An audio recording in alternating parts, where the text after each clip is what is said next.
You know, there's been this heated brawl that you've probably seen on social media, viral video at the Glendale, California School District Board meeting vote, declaring June Pride Month, which it already is, and to teach kids more about gender identity in schools.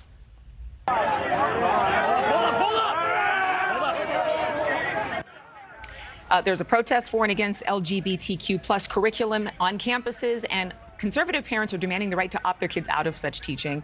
Some parents coming to blows. There were reports that there was Antifa, just bad actors in the crowd, which sparked those fights, but we haven't confirmed that. But the point is that a lot of parents are fed up. They're sick and tired of being sick and tired. And we wanted to speak to one of those parents this morning to talk a little bit more about that. But first, I think we wanted to make sure that we showed the other side. So let's play that soundbite. Is the erasure of LGBTQ voices. Erasure of voices of LGBTQ people leads to the misconception that all of our lived experiences are homogenous and the same, and it does not allow any space for folks to embrace who they are. I think it's good, for the inclusion of all, of all the children. One, as a parent, you don't know what your child is going to be, at a young age. So as they grow, it's good to have that in place. Meanwhile, like I said, there are a lot of upset parents. Ani Torosyan was at that school board meeting in Glendale. She has 2 kids in Glendale schools and is a member of the district's Parents Voices group. Good morning, Ani. Hi, good morning. Okay, so this surprised me. Your kids are in middle and high school. On the first day of school, Correct. They were given a choice of 52 genders with which to identify. 52? I didn't know there were 52 now. How do you feel about that, or how did you feel about that? Yeah, I wouldn't say it was on the first day of school, but it's clearly in different aspects of the schooling.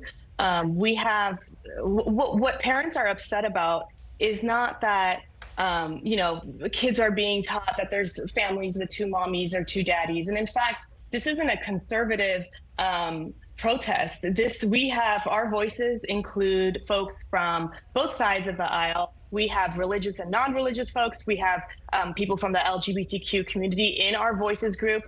So this is clearly a parental concern. You have elementary school students being taught things like, hey, play with your pronouns. You can go from he, she to she, her anytime you want.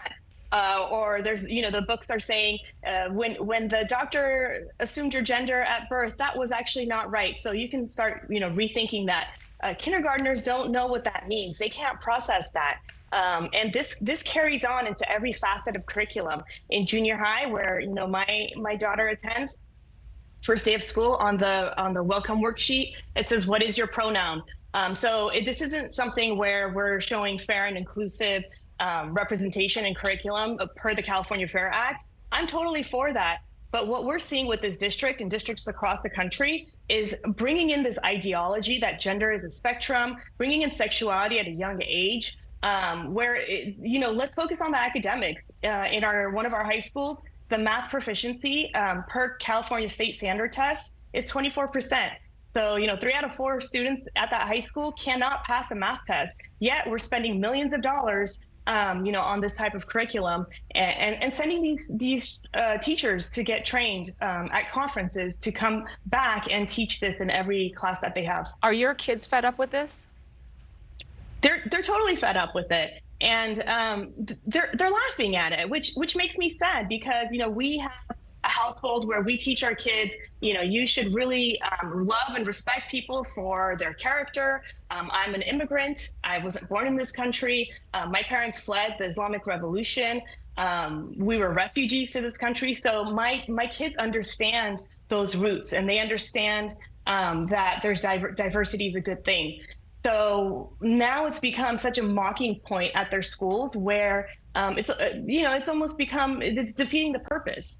Thank you for watching. Go to newsnationnow.com to find NewsNation on your television provider. And don't forget to click the red subscribe button below to get more of NewsNation's fact-driven, unbiased coverage.